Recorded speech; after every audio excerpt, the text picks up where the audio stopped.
Hello, good morning, good afternoon, good evening, good night, wherever you are. Thank you for joining me again for another live Q&A session here on my channel. If you're new here, welcome. My name is Angela. I am a full-time voiceover artist and audiobook narrator, and my channel is dedicated to those of you just getting started out in this wonderful world of voiceover and audiobook narration. And through my channel, I share with you some tips and tricks and techniques and things that I do every day in my own voiceover business. And then we get together in these weekly sessions to talk about a topic or five. Mainly try to stay on topic, but you know how live chats go. If you're not new here, then you know that every week we have a new poll, and it's basically the main intended topic for today. And the poll is, how long does it take you to produce a 1-hour book, which is roughly about 9,300 words?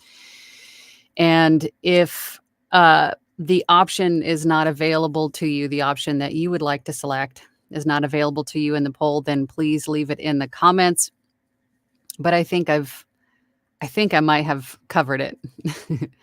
So the options are 2 to 3 hours, 4 to 5 hours, 6 to 10 hours, or you haven't yet produced an audiobook. It looks like 24 votes, 17% of you said 2 to 3 hours. 29% of you said 4 to 5 hours. 6 to 10 hours, 16% of you said 6 to 10 hours. And then 42% of you at this point said, I haven't produced an audiobook yet. So good. Almost half of you haven't started with audiobooks yet. So I'm hoping this conversation will help. Of course, this is a question that I get a lot because audiobooks are, for me anyway, I had no idea how much work was involved in producing an audiobook in the beginning. I just was like, I'm a book nerd. Someone's going to pay me to read these books and that'll be awesome. And then you start the research phase, and then you discover that there's a whole lot more to it than you originally thought. And it is true. So for a 1-hour book, roughly about 9,300 words, what you should do, no matter the book, and I know there are going to be some books that you could probably read through, mainly maybe self-help, some sort of a self-help kind of a book, that you probably don't need to read through beforehand, although I always recommend doing that. Because if it is, say, like something very, something to do with medical, right? If it's a medical narration of some, really any kind, even outside of audiobooks, definitely those you want to read through first, because there might be some words you might need some help with pronunciation. And if you do look for help with pronunciation, just side note, I don't recommend using Google to help you with pronunciation. Google is great for many things, but pronunciation is not one I would use it for. I always refer to merriam-webster.com. There you can find the definition so you know what you're talking about. And then you also get a phonetic and a audio recording of the correct pronunciation, which does help quite a bit. And when in doubt, ask the client. Always ask the client when in doubt for pronunciation tips. Anywho, um, but definitely reading through the book beforehand. I mean, fiction is kind of a no-brainer. You want to make sure that you can, if there are characters or um,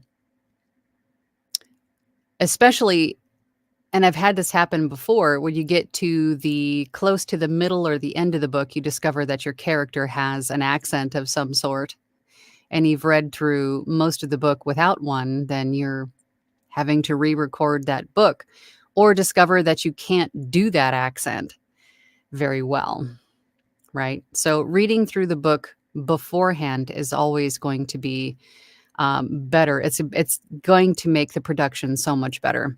So you're better informed as to which direction you're going in, what your characters are going to sound like, any pronunciation of even with fiction, you might have like made up names of places and people, and you might need to know how to pronounce those.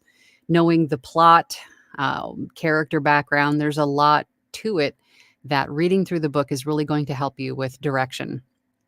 So at the very least, give yourself a few hours to read through that book before you even start. Um, and I always recommend, even before taking on the book project, um, looking at the manuscript yourself before even agreeing or negotiating pricing, taking a look at the manuscript yourself, just to spot check it, just to peruse it, skim through it quickly, because you want to make sure that that you verify the word count. I've had many times where a client, whether well-meaning or otherwise, has omitted a zero in the word count. And of course, that's going to change your pricing sometimes dramatically. So you want to verify the word count. And then you also want to make sure that you're comfortable with the content, because everybody's definition of romance, for example, is different.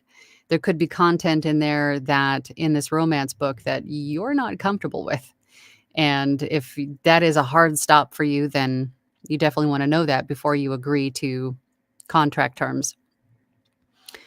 Okay, so if you're producing an audiobook, you want to read through it first. And then also you have the read through, which is going to take some time. Usually, the rule of thumb for an audiobook production is that it's going to take twice as long to record as it is long. So if it's a 1 hour book, it's going to take you 2 hours to record it, because there will be breaks, water breaks, of course, getting up and stretching. There's going to be retakes. There's going to be pauses where you might be looking up a word. Maybe there's a word or two, especially in medical narration, that's going to take you several takes to get right, sometimes maybe even more.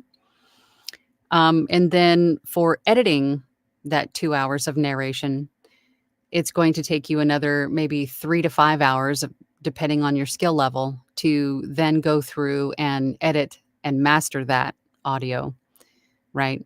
So in essence, a 1 hour book could take you, especially in the beginning when you're still learning everything and how everything works and what should be applied, and what, especially the formatting process, right? The formatting, getting it to audiobook standards is difficult. So that 1 hour book, in essence, could take you 10 to 15 hours sometimes in the very beginning to get that done. So ideally, at some point, once you get comfortable enough with your processes and your effects and getting your prep time down, right? Reading through the book and making notes and all of those things, you should get your ratio of work to finished to down to like a 1 to 2 ratio, right? Meaning a 1 hour book will take you 2 hours to do, or even a 1 to 3 ratio, because you have that read through time beforehand. So even if right now you're at a maybe 1 to 10 ratio, that's nothing to be ashamed of. We've all been there. We've all started in that same place, not knowing anything about the DAW or, your digital audio workstation, which is your recording software, how that works, how to effectively edit, what all the buttons do there, how all the effects work and work together in harmony, which sometimes takes time to figure out too. So in the beginning, my point is that it's going to take a lot of time, especially in the beginning, to produce an hour of audiobook. Um, but don't let that dissuade you because, again, as you go along, and I'm sure there's a lot of people in the comments here that will say the same, you will go as you go along, you will discover ways to streamline your process. You will better understand how all the effects work and work in harmony with each other. You will learn proper mic technique, proper mic placement. You will have better breath control the more and more you practice and the more you're reading out loud. All of these things will get better over time. So don't lose hope and don't despair. It does get better. It will get faster. I promise you. You just have to keep at it. So that's basically the long and short of it. I'm sure there'll be some comments that will dive a little bit further into this. But let's get over to the comments. Let's see who's here. Who's first in today? Scrolling. Caesar. Hey, Caesar. How you doing, buddy? Caesar says, funny thing. I was going to say 2 to 3 hours since I've gotten pretty good at using batch processing tools such as declickers and deessers, but I still haven't gotten over the micromanagement. Yeah. That's definitely a factor too. And I think there's still a lot of overthinking that we do. Even in my case, 6 years in, there's still a lot of overthinking, but I'm getting better at making a decision and moving on because I have to, because time is money. It just is. So you have to get to a point where you trust yourself enough that you feel that you're educated enough, comfortable enough with things to move on to the next. I definitely understand that, Caesar. Caesar then says, I hate that I still fuss over the little details, most of which are usually inaudible, but are visible during spectral editing. Yeah, spectral editing, for those of you that have, I know Adobe Audition has it. I know Audacity has it. I don't know if Reaper, I think Reaper does too, but I'm not sure. Most DAWs, let me just say, have what you'll see first usually is the waveform editing, and then they'll have a spectral editing option. And in that spectral editing, you can see breaths, you can see mouth noise, you can see all the things, good and bad, above and beyond what you can see in the waveform. So once you see them, you can't unsee them. So spectral editing is good because you can see these things and you can remove them if you need to. But it's also bad because you can see them and it's kind of hard to get past seeing them, right? But this is where good effects come into play. In my case, mouth noise, always been an issue for me. But I have the Isotope Advanced suite of plugins for RX10, and that has the mouth declick effect in it that has reduced my editing time by like 80%. It's worth its weight in gold, let me tell you. But the spectral editing has definitely made it harder to kind of move past things, right? So as soon as I'm over that, I'm quite certain I can make better time, of course. That said, hello, Angela. Hello, everyone. I don't have any anecdotes to share. Not yet, anyway. Wait, no, I found a Sennheiser 416 rival that's even better than the Synco D2. I don't own it yet. Details to come. Well, you can't just drop that bomb and not tell us what it is. At least tell us what it is so anyone interested can go check it out. Dwight, and for those of you that don't know what a Sennheiser 416 is, it's this shotgun microphone here that I'm using. Dwight says, I'm with Caesar regarding processing timing. I've improved so much, but I am still into the micromanaging thing a little bit. But I'm getting better every day. Good. And that's progress. And remember, progress is still progress, no matter how small the step forward is. right? I had somebody tell me once that I feel like I'm taking 3 steps forward and then 2 steps back. And they were upset about that, getting down on themselves for that. And I said, that's still a step forward. That might be 3 forward and 2 back, but that's still 1 step forward. That's still forward. And you have to give yourself credit for that. You do, because we're so programmed to look at everything negatively, in a negative way. And I don't want to get into whole like mentality thing, but it really is. We look at everything very negatively when we really shouldn't. You need to learn to look at everything in a positive lens, and that would definitely help a lot of things, a lot of mindsets, and getting ourselves moving forward, I think. Sorry, I'm trying to I'm trying to suppress the tangent. Hi, Angela, and all my Angelista associates and compadres. Yes. Morning, Dwight. Paul Landergan, voiceover artist, says, hi, all. Afraid I can't stay long as usual, but thought I'd chip in early. I ticked 4 to 5 hours. That breaks down roughly as follows: 1.5 hours to record, a few minutes or less to process, denoise, declick, expand, compress, normalize. I'm comfortable with my effect stack. 2.5 hours to check the joins. I punch and roll, but still occasionally get on. Last time you asked, chat 119, I think. I said 5 to 6 hours. Good. So you're getting faster. So if the last time we went over this, you were 5 to 6 hours and now you're 4 to 5, that's still pretty good. Good job. Oh, I see. But I occasionally get an audible artifact and punch in. Yes, and do any other editing required. Oh, and do the retakes because I almost always find something I misread. Yes, the proofing and the editing part is where you're going through everything that you've recorded and you're checking it against proofing is you're checking it against the script. So you want to make sure that the words that are written are the words that you're saying, because sometimes our brains will get creative with things and switch words around, or you'll say them instead of then, or something of that nature, and you need to get in there, or of instead of for. It happens. So you need to get in there and, paste in the correct wording. So the editing process, I think for me it takes the longest amount of time for sure, but it's good to do that. So you make sure that it's correct. That is speeding up though. Last time you asked chat, oh yeah, that was, I think it's a duplicate, 5 to 6 hours. It's good.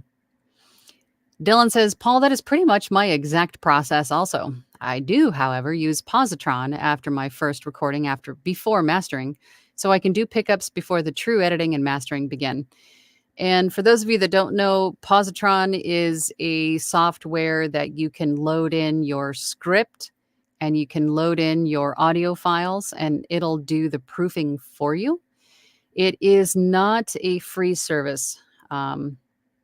As far as I know, I think last time we talked about, I know we've talked about it a couple times. I think it's like $10 a month or something, but there's a limited amount of audio that you can process with it. But go check it out. Positron, I believe it's .com, positron.com. And it is a helpful tool for audiobook narrators or voice artists that do a lot of long form, even to proof your audio against the script to make sure that what you're saying is actually what is written. Definitely a helpful tool.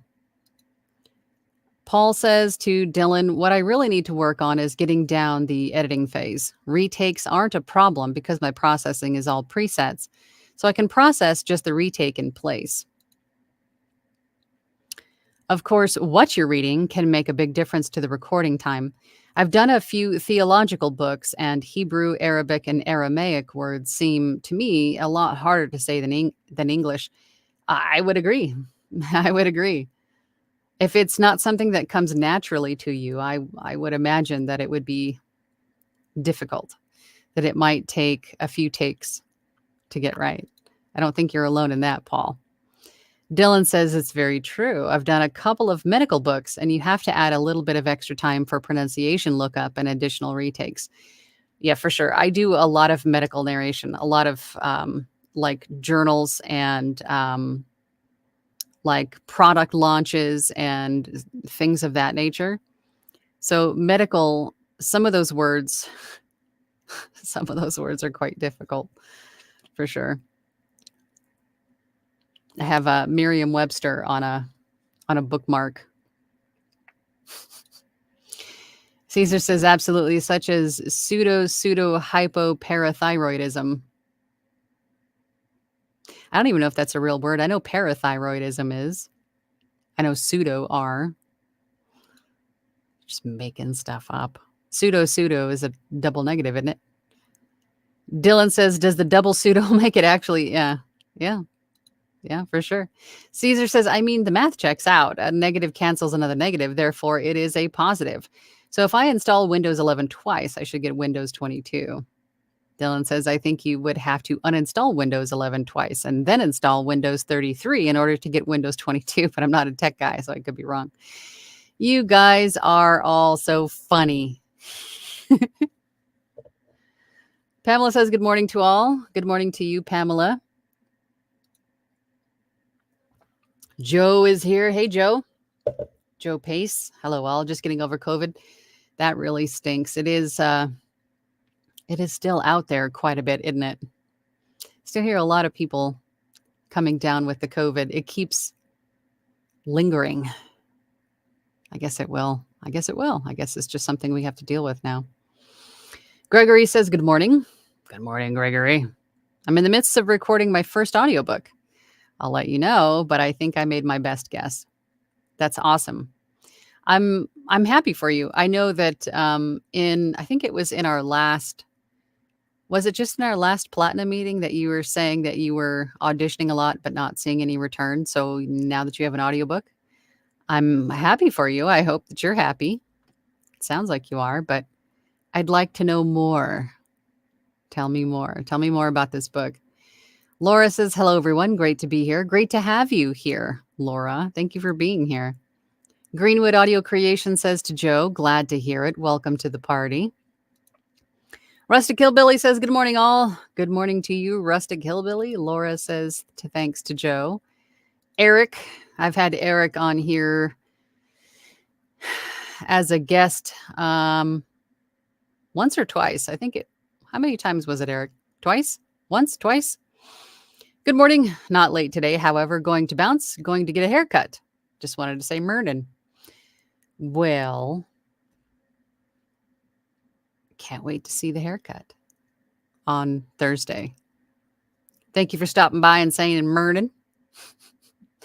John Freetag is here. Good morning, Angela. Good morning to you, John. Is summer over yet, Nazy? Still in Washington State and it's 61 degrees here. No, it is not over today. Not over yet. Our summer doesn't really end until like late October. No, it's still in the triple digits. I think it's supposed to be 109 today. I think I heard this morning. Yeah. Nope, not over yet. 61 degrees sounds lovely. Donnie's here. Hey, Donnie. Hello, Angelinians. Welcome to the place of mom looks and tangents. FYI, the tangents are actually informative and we need them. Okay. I know. I always say that too. I just feel so bad. I feel like I'm just like verbal diarrhea. Like I just blah, blah. But if it's helpful, then I have to just let the tangents flow. It's hard though, because I feel like I'm just babbling. Joe Colazzo is here. Hello. Good morning, Joe. Dylan says, we also need the mom looks most days. Why do you guys want the mom looks? Why?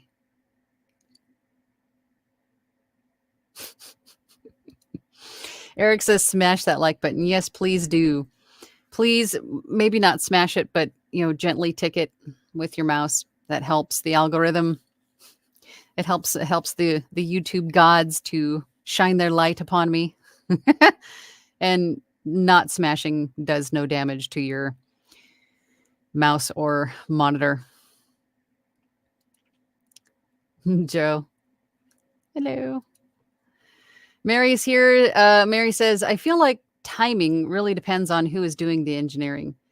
Um, yes, if you have somebody else doing the post production part, meaning the editing, mastering, formatting, which you can do if you're a brand new narrator and you're still learning all these things and you have the ability financially to pay somebody to do the back end for you, the post, the editing, mastering, and formatting for you in the beginning, you can, but I highly recommend learning to do it yourself because let's just say, especially in the beginning when you're just getting started and you're learning how to do all these things, you're probably not going to be charging industry standard rates yet.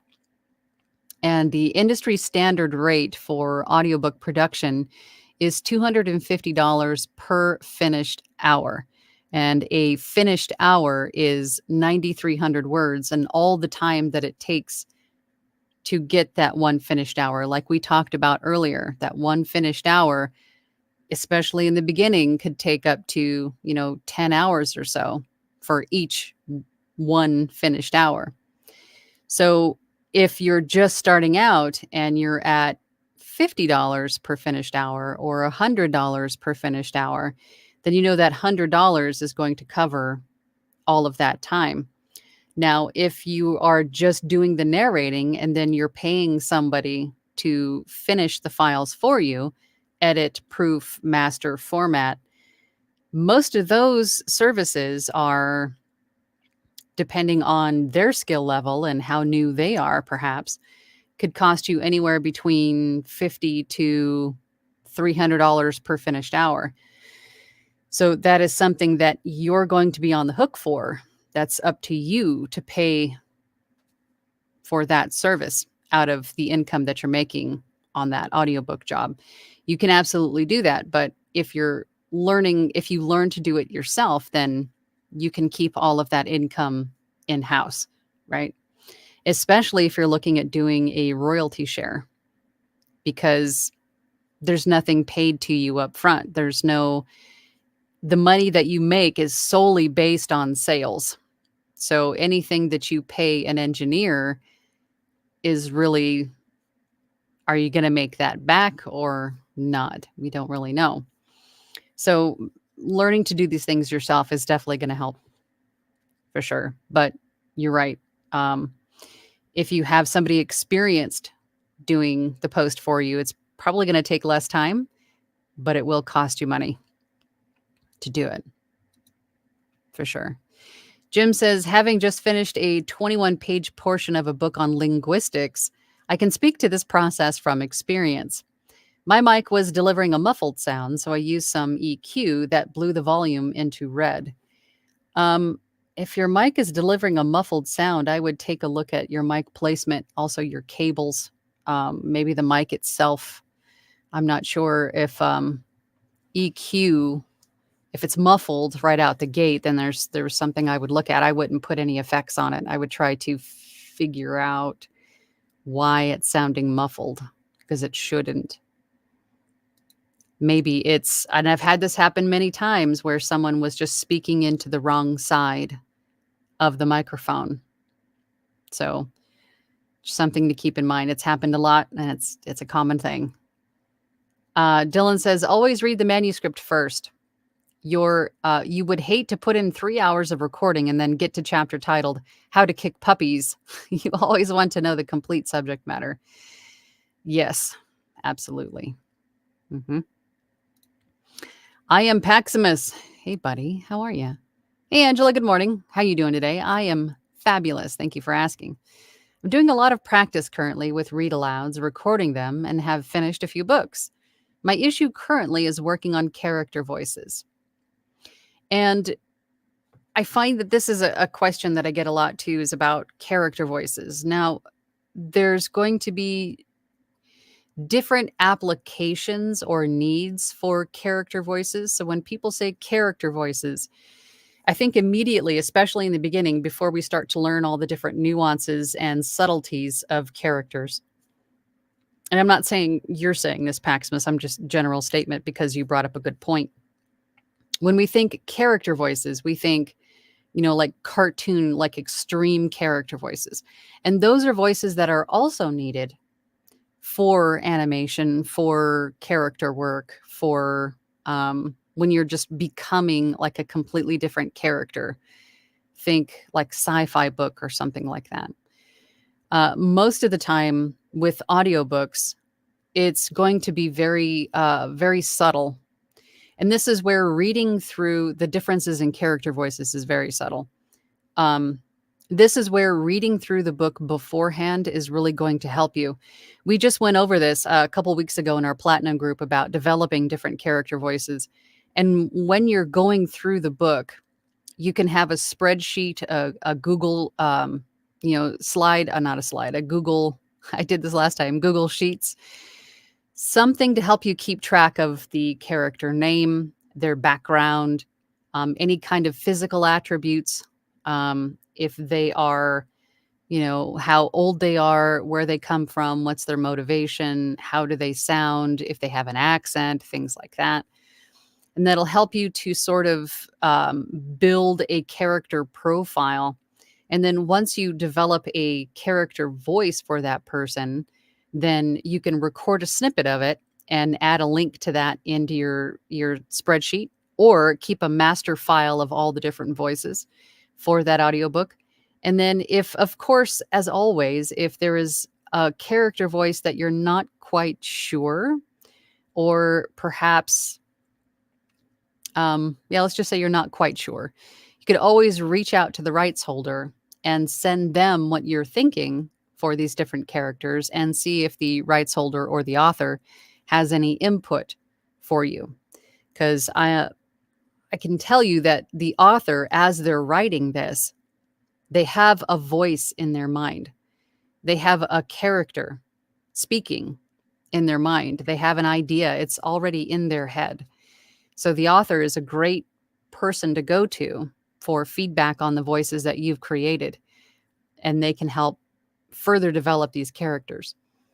I always recommend for those of you just starting out in audiobook narration to listen to audiobooks yourself. That is definitely great for professional, not only personal enjoyment, but for professional development. Hearing other narrators and how they handle emotion, how they handle the voices, how they handle pauses, right? The inflection, how they bring the story to life is definitely going to help you further your own career as an audiobook narrator.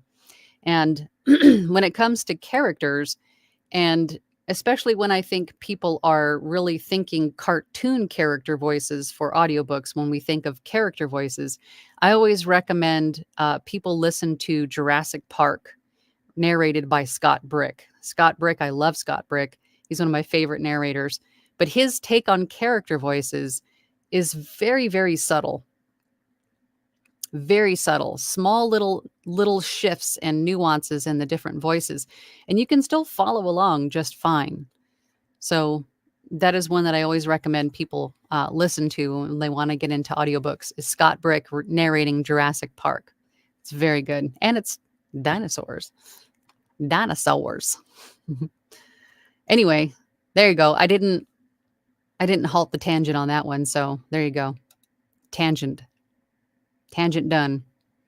Jim says, read the page several times before recording. Yeah, absolutely. Absolutely. Read it out loud, a few times, and then, or just hit record if you have like that anxiety about recording. Just hit the record button and then start reading it out loud. And that way you kind of set aside the, the trepidation of the recording going, and then just do it. And by the time you're warmed up enough, it should come out good. All right, here we go, voice. Stop it. Jim says used single band compression to contain the volume range caused by the EQ. Yes, sir. But still, if you have a muffled sound straight out the gate, I would be trying to figure out why that's happening first. Colette, the donuts are in the kitchen. You didn't bring them? Come on, Colette. Mama wants a donut. Don't forget to like this. Yes, please. Hit that like button or gently tick it with your mouse. Thank you, Colette. Jim said, all that said, I am done with books for the time being. Good for you. Taking breaks is also a very good thing. Don't overestimate the importance of taking a break, especially with audiobooks. And that also comes into play. I'm glad you brought that up. That also comes into play with like time to complete or time to deliver. I would say overestimate the time you need to complete an audiobook. I would say for me, anything about 30,000 words to 100,000 words, I would ask for at least 30 days. I would even venture to say 30,000 words to 80,000 words, 30 days. Anything above and beyond that should be 45 to 60 days. Because you want to allow yourself extra time to recuperate, to rest your tool, especially if there are a lot of difficult or, character voices that you're using. So let's just say, for example, if it's a sci-fi book and you have a character that's got this really extreme voice that you and the rights holder had agreed upon for this character, and it's really damaging to your vocal cords, you definitely want to take some time to rest after something like that. And it's good to take breaks anyway, especially with audiobooks. Every 2 to 3 hours max, get up, walk around, take some water, make some tea. That throat coat tea is good to have. I would say narrating audiobooks, having warm tea in like one of those, tea warmer things, like that little warmer plate that keeps your mug warm. Having warm tea with you when you're narrating audiobooks is a good thing. Definitely breaks. So you want to allow yourself extra time. And if it turns out at the end you don't need it, let's just say you asked for 30 days and you're done with the book in 20 days, deliver it early and be a hero, right?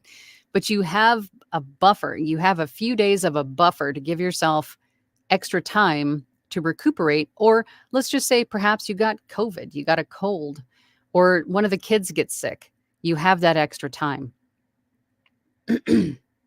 Oh, we have a super chat. Hold on. I'm sorry. I was too busy tangenting. Mark Samuels, thank you. Oh, thank you for all your mom looks. There's one for you. Thank you so much. I appreciate your super chat. You guys are amazing. Thank you so much, Mark. Now I have to find where I left off. Oh my goodness. Where was I? I think I'm here. Test Stalker says, glad to be here today. I'm glad you're here too. I've produced 2 books and I'm still pretty slow. It's okay. You will get faster. I promise you. I promise you, you will get faster. Ben is here. Hey, Ben.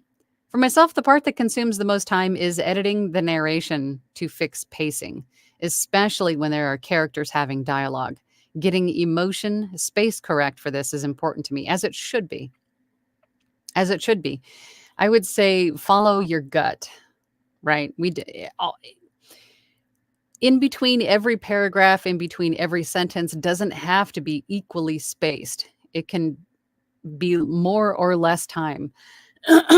As you're acting through the dialogue, if it feels like you need an extra pause there for dramatic effect, then do it and leave it in there, because it's just going to improve the sound of that audiobook.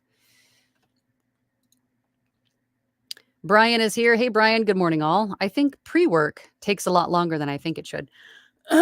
Excuse me. With highlighting dialogue and creating characters, that's another thing you could do when you're doing the prep work at the beginning, which is what Brian's talking about when you're reading through the book the first time and you're building character profiles. Also, choosing a highlight for each character and then highlighting the dialogue in that character's voice will help you to, as you can in your peripheral, you could see that next character coming up, so you're prepared for that voice, or so you don't read or use the wrong character voice in the narration. I'm working on trying to create archetypes that make creating archetypes for your characters. Like you should have a stable of maybe 6 to 8 solid archetypes for characters. Like, for example, and using actors, like I always bring up Christopher Walken because we all know how he speaks with sort of like a pattern, right? So if there's a character in the book that reminds you of another character, like Spock or, Daemon Targaryen, if it's, whoever it is, if it's somebody reminds you of somebody, that could be an archetype, right? Someone who speaks a little bit gruffly, like for me, I have the lumberjack, I have the Barbie, I have, so on and so forth. And then that immediately your brain goes, okay, I know exactly what that person sounds like. And then you can build off of those. That's what the archetypes are. Masonry Construction says, despite the claims of stupid people who should know better, VO work is not get rich quick. It's not. I haven't done audiobooks yet, but just a minute or two of, what is that? Audio video can take me an hour or two. Yeah. And sometimes, every project's going to be a little bit different. For sure. There's not like a set dedicated time for really anything that you do. It's every project's going to be a little bit different, a little bit faster, a little bit slower. So, but generally speaking, as you go along, it does get faster. Donnie says, I am at the stage where I am removing the perfect and replacing it with the best I can do. And that is not easy. Yes, Reaper has the spectrum. Yeah. Okay. And I also, how I feel about the word perfect. There's no such thing as perfect, in my opinion. We're all striving for something that doesn't exist because everybody has a different definition of perfect. And even your definition of perfect may not even exist. It might not be reality. So I don't like the word perfect. Let's strive for satisfied, satisfactory, comfortable. Right? Greenwood Audio Creation says, doubt is the mind killer. 1% progress every day is progress. Absolutely. And it's all compounding. Absolutely. Well said. Jim said, would love to find a mic that doesn't muffle my speech like the MXL 990 does. Greenwood Audio Creation says, suppress the tangent, embrace the sine and cosine. Yeah. Greenwood Audio Creation says to Jim, what's your audio interface? Jim says, recording with the Zoom H5, editing with Audition. Greenwood Audio Creation says, my issue was having my gain set too high and mic placement. Play with it. You'll get it. Jim says, how is Lebanization and agglutinating for tough words to pronounce? Those are up there. Greenwood Audio Creation says, Booth Junkie has an MXL 990 video. There you go. Booth Junkie is a great YouTube channel to go and check out, especially if you're looking at tech. If you're looking at microphones, interfaces, anything tech hardware, check out Booth Junkie. He's probably got a video on it with tips and placement and how it sounds. It's a great channel. Yeah, here on YouTube. Absolutely. Masonry Construction says, loving the math lessons you all throw in as a bonus. Jim says, oh, yes, good morning from sunny, very hot Memphis. Oh, boy. Yeah, I bet you. Is it humid there, too? I bet. All the storms that rolled through recently. Mark says, hi, Angela and all. I'm too analytical for my own good. Researching just the dB level took time.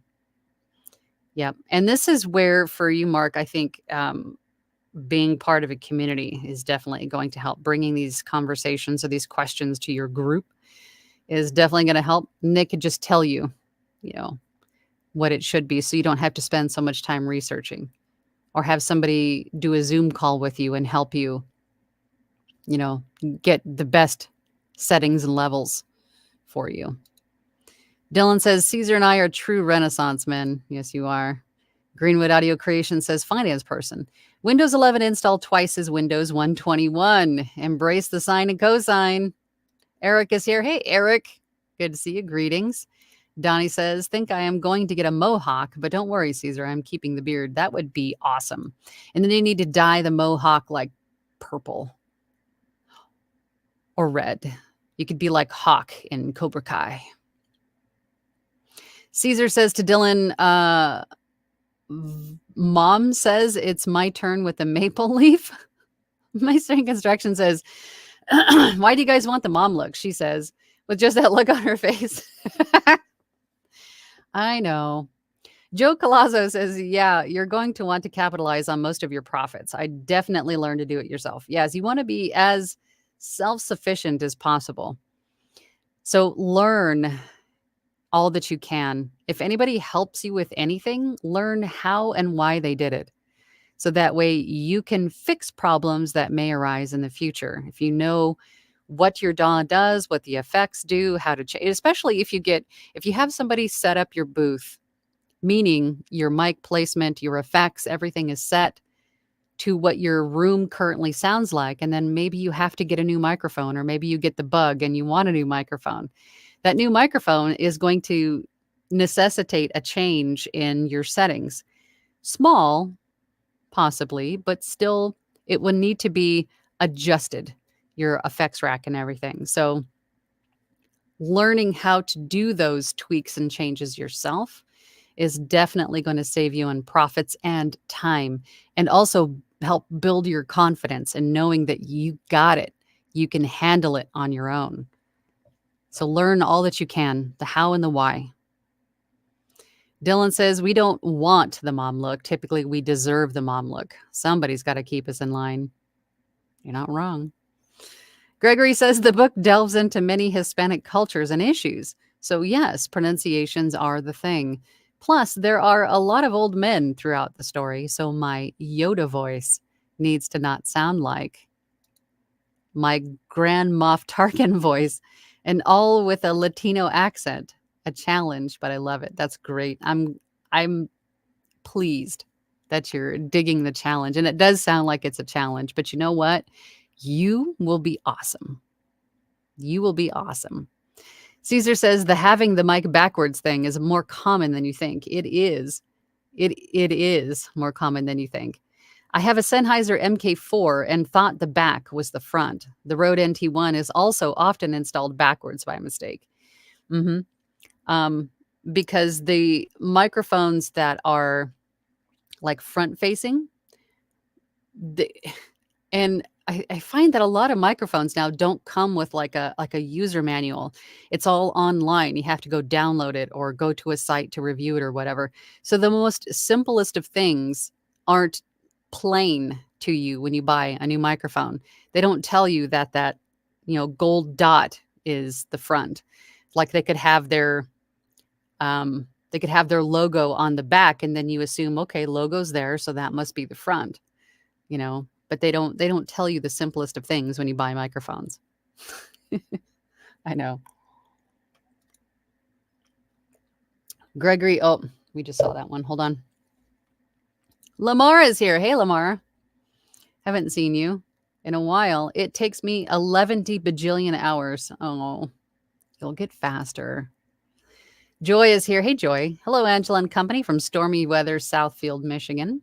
So if I got it straight, the reasonable rate I should charge for a 9,300 word book if I'm doing all the work on it then. What? The reasonable rate? It's ultimately up to you what to charge per finished hour. I started at 50 because I felt not super confident about what I was doing yet. And it felt wrong to charge someone more for me still kind of on the learning path. But as I got past a few books and then a few more books, I started to slowly increase my rates. But you can start wherever you like. Wherever you like. 50 per finished hour, 100 per finished hour, 150 per finished hour, 125, 75, whatever you want to, whatever you're comfortable with in the beginning. Just, it has to make sense to you. It has to make sense to you what you charge. Masonry Construction says, Paximus mentioned character voices. Question. Since there is now some AI type software to produce character voices or different accents, would that be allowed on a very minor character in the book? I have used my own effects rack in my DAW to pitch shift and give like sci-fi characters really interesting voices. I have done that before. That is allowed. And I know some of these audiobook platforms are now allowing AI stuff. So I don't know technically what is or what isn't. But if it's something in your DAW manipulating the character voice, you can do that. That is allowed. I have done that myself, if that's what you mean. I think ultimately, if it's still you as the base voice and the author is okay with the voice that you've chosen, using whatever software you're using, I would think that's okay because it's ultimately up to the author and what they want, right? Hot Pink Bear says, I've been watching a couple people narrate on TikTok, so I watch their process. I learn best that way. And that is that's a very good point. There's a lot of narrators on TikTok who narrate live. There are quite a few of them. It's really interesting to watch the process. Donnie says, I am working on a book that has outer space aliens and sent a sample to the author, and thankfully he loved it. He was descriptive on the aliens, on how the aliens look, so I pictured the bone structure, etc. Yes, you should. And if you can find like a picture of something similar online, like Google Images or, stock art, then you can even use that as reference. So you can just visually go, oh yeah, that guy. I know exactly what his voice sounds like. Anything that you need to use to help you remember the characters and help build their voices. Oops, clicking away. Greenwood Audio Creation says to me, if it's your genre of interest, you should read The Passage, narrated by Scott. It's so good. Writing it down. The Passage by Scott Brick. I'm going to check it out. Thank you. Gregory says, yes, listen to audiobooks. It's amazing how something in the brain takes place to get to the next level. Talking to yourself doesn't seem so strange. Yeah. Dylan says, despite his name, Scott Brick just feathers in subtle changes for his characters. I, however, am as subtle as a brick to the ear with my character differences. Different styles both work. Yes, absolutely. Because ultimately, it's up to the author and their narrator choice. And if you are their narrator choice, then whatever style that you're going to do is going to be right if the author chose you to be their characters. Now, every author, depending on the genre, of course, and what they were thinking when they wrote the book, then they're going to have an idea of how like extreme the characters' voices are going to be, right? So obviously, if they hired Scott Brick, they're going to want subtle character differences. If they hired Dylan, they're going to want something a little bit more distinct for each character voices, right? They both work. Brian says, I'm listening to Jurassic Park right now. He also talks about producers figuring out if a narrator does character voices like anime style or more subtle like his style. Children's and young adult are more tuned, for sure. It's definitely going to depend on the genre and what the author wants, right? Greenwood Audio Creation says to Dylan, Dylan Subtle Holt. Lamar says, I always get anxious coming up with the voices. Yeah, same. But if you have a nice spreadsheet or like a compilation of factors and it helps you sort of build the character. And of course, always, if you're in doubt, reach out to the rights holder for feedback or input. Caesar says, Dylan's right. Some go subtle, others wildly vary their performances. Andy Serkis voiced 132 unique characters when he narrated the Lord of the Rings series through a beautiful SE Electronics T2. Yeah, that guy is amazing with his voices. Donnie says, yes, take breaks. Don't wreck your voice halfway through the book. Dylan says, LOL, yes, subtle is indeed my middle name. Pseudo subtle. I am Paxima says, thanks for the helpful info, Angela, about character voices. I'm in the middle of recording Holes by Louis Sachar, and I'm trying to do actual changes, accents for characters, and I wonder if I need. Gregory says to Tess, good for you. Slow is still moving. You'll hit that stride in a minute.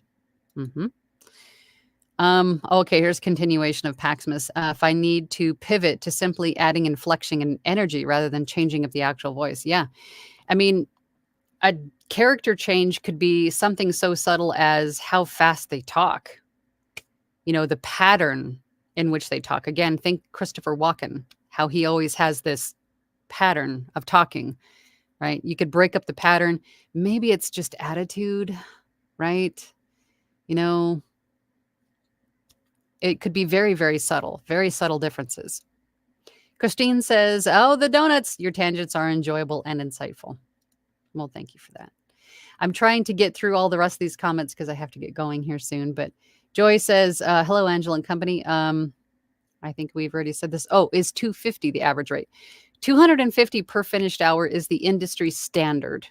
So that is your goal, basically. But you can start wherever you want to. So once you get to be an experienced narrator and you feel like you've got some books under your belt and you feel like you've got your narration and editing, the ratio, all of that is down to like a 1-3. I would say you're ready for industry standard, but you can charge whatever you want to in the beginning.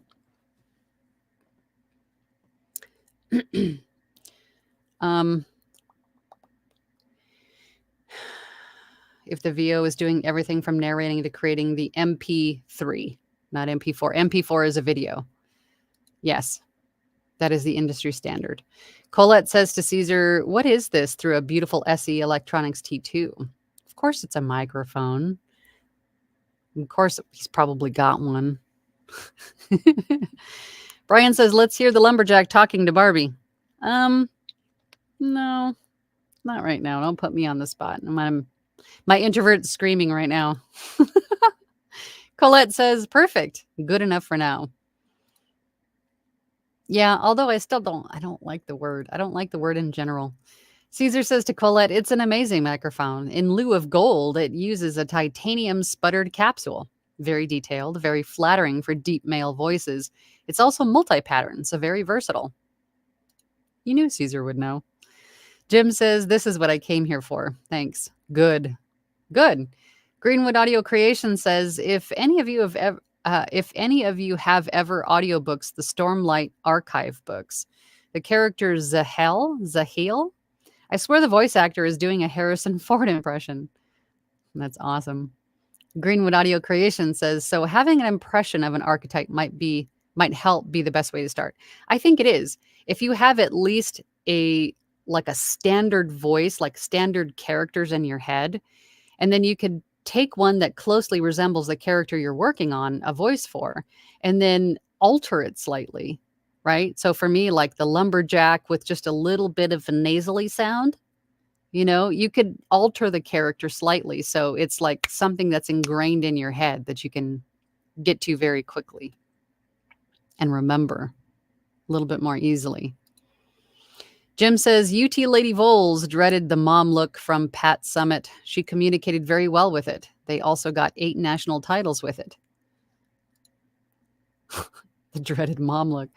Colette says, congrats on your new book project, Gregory. Absolutely. Greenwood says, Pat Summit has the best mom looks. I'm going to have to go look that up. Eric Grimes says, my tendency is to over-edit, taking out things that can't even be heard. Again, striving for the elusive perfect. Yes, stop it. Stop it. No perfect. Stop it. Greenwood Audio Creation says to Jim about your MXL 990, make sure you are talking into the MXL logo. That backward speaking thing is a thing. It is. It's more prevalent than we think it is. Masonry Construction says, my simple mic strategy, always talk into the pointy end. Greenwood Audio Creation says, my voice was so muffled till I realized the logo is the front. turned it around, much less muffle. Yeah. It's Jake25 says, any tips for fighting fatigue when recording these books? I can only seem to get only about 4 to 5 chapters in before I can start to feel tired. Am I still green? That is completely normal. I can only do maybe 2 chapters. I mean, every chapter is going to be a little bit different in different books. I mean, we're talking some books, it's going to have 10 chapters that are a page or 2 long, and then some chapters are going to be 40 pages long. So every chapter is a little bit different. But I would say 2 to 3 hours max, no matter what you're doing. Get up and take a break. Take an hour-long break. Have lunch. Drink a lot of water. Hydrate. Drink some tea. Take a walk. It's good to take breaks, lots of breaks, because fatigue is a thing. I mean, we're just talking, but it's acting. There's a lot more to it than we thought that there was. There's a lot more, it's a lot more physical and demanding than you would think it is, because you're putting on a performance. So take breaks. Take lots of breaks. Fatigue is a common and real thing. So take the breaks. Greenwood Audio Creation says, it's Jake25. It takes practice. Reading a lot, talking a lot is exhausting. You'll get there, though. Caesar says to, it's Jake, think of your voice as a muscle. The more you narrate, the stronger it gets, but be mindful of maintenance. Keep the mouth, nose, and throat clean. Brush, floss, irrigate often. Jake says, thanks to everybody for the advice. I appreciate it. Exploring consciousness with Kayla River. Wow. Great username. What audio samples did you put on your ACX profile? Whatever books that you want to narrate. So if you're looking for, if you're open to everything, then have a sample of everything. But what's important about your samples is your title. You don't want to just call it my audiobook demo, because that tells somebody searching for a demo nothing about what is in the sample. So if it's a romance book that you're doing a little snippet of for your sample, then like for example, American female narrating romance. That tells the searcher exactly what is in that sample. So then they'll listen to it and then hopefully hire you. And also you want to recycle your samples, because as soon as you post one, they're posted chronologically. So as soon as you post one, it's at the top of the search. And then progressively throughout the day, the week, the month, your samples are going to travel down the search list. So you want to, at whatever interval you choose, every couple days, every week, every couple weeks, take them down and repost them up so you're staying towards the top of the search. And this is for mainly authors who don't use any filters, right? They're not searching for anything specific. So if they just go to the narrators for hire, yours will hopefully be up at the top and be hopefully exactly what they're looking for. And then they click on you and then listen and hopefully send you a job offer. Jim says, what is the name of the site you mentioned about Booth Junkie? It's here on YouTube. So after my session here, not now, after the session is over, go to your YouTube search bar and type in Booth Junkie. He is a YouTube channel that has a lot of information about microphones, interfaces, things like that, tech stuff for voiceover. So good and so helpful. Dwight says, voice audio lexicons are a great reference to have developed and also up on display while recording your books to use as a live audio reference. Hot Pink Bear says, to Jim, Booth Junkie. David Horn, haven't seen you in a long time. How are you, my friend? I'm doing well. Good to see ya. D. Hort says, Angela, I'm in the middle of setting up everything, auditioning, website, business email, audiobook in the queue, starting coaching. I feel overwhelmed. Completely normal. It's a lot, especially in the beginning. Did you ever experience that? Yes, I think most people do. You take one thing at a time, especially with setting up everything with the website and the email and all the stuff. Break it down into chunks. Do the priority stuff first. Even if you have to break that stuff into chunks, do it in chunks, especially if you have an audiobook in queue. That's going to be more important, getting the audiobook done. But if you have like an agenda book, which I do have, like a daily planner that's a good size that I can write things down in every day, like, Monday, record chapters 1 through 2 on this book, and then do this with the website, and then do this with the email, right? I mean, if you can break everything down into chunks and see it, and then it's so gratifying to cross through it when it's done on your book, right? Break it down into chunks, but you will get past it. Everybody experiences that. You're not alone in that. It is very common, and it is very easy to feel that overwhelm, but break it down into chunks, and then you'll slowly get it all done. Super, I'm not even sure how to pronounce that. Darn, just joining now. I've worked in translation and subtitling for a decade and interested in voiceover. Your video on Audition helped me a lot. Good. Is there any other software you prefer? There's quite a few DAWs out there, but I think the majority of us will either work with Adobe Audition, Audacity, and Reaper is what I hear most often. I only have used Audition and Audacity. I used Audacity for about 3 months. It has vastly changed for the better since then, and it's still free as far as I know. But Adobe Audition is what I've used for the last about 5.5 years now, and I absolutely love it. So it's really going to come down to what makes most sense for you, what's easier for you to understand and learn. Jim says, running off, doing lunch now. Enjoy your lunch. Just turned my MXL 990 around to see what difference it makes. Good. I hope that solves the problem.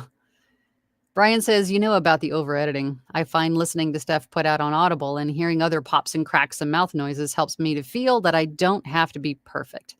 And frankly, better than a lot of other audiobook stuff being put out there. Yes, it does help with confidence knowing that even in audiobooks, you'll hear retakes left in, you'll hear, mouth pops and breaths and all the things that we think are bad. It's completely normal. So it kind of helps to stop the overthink, for sure. You're welcome. Voiceover Van Deen says, just realized I'm sitting here chilling out in the garden, sipping a beer, and I forgot to say hi, all. So no tea, it's beer. So jelly. Glad to see you, Voiceover Van Deen. David says, glad to hear you're doing well. Been doing well, been super busy. Good. Being busy is a good thing. Oh, thank you for that. Guinea pig in French. Oh, I'm not good with French. Thank you. Thank you for breaking that down for me. Brian says, I like no slow mode on these comments. I know like slow mode. Yeah, I don't like the fact that I have to make this subscriber only for the comments. I don't like the slow mode, but I have to do these things to keep the bots and the hackers out. So I apologize for all of that, but I do it for a reason. I don't like it either, but it's for a reason. Caesar says, beat me to it, guinea pig. It's French. Of course you knew that, Caesar. Of course you knew that, Caesar. All right, y'all. I'm going to head out. I've got some things to do. But thank you again for joining me for another live Q&A session. If there's something that you guys want to talk about or break down or talk about as a group, then please leave it in the comments down below. Maybe it's perhaps something we'll talk about in a future live chat. But I will be here next Tuesday at 12 p.m. EST talking about a new topic, and I hope to see you guys all there. So until then, kick the word perfect out of your vocabulary and replace it with something else and keep practicing. I'll see you guys then. Bye.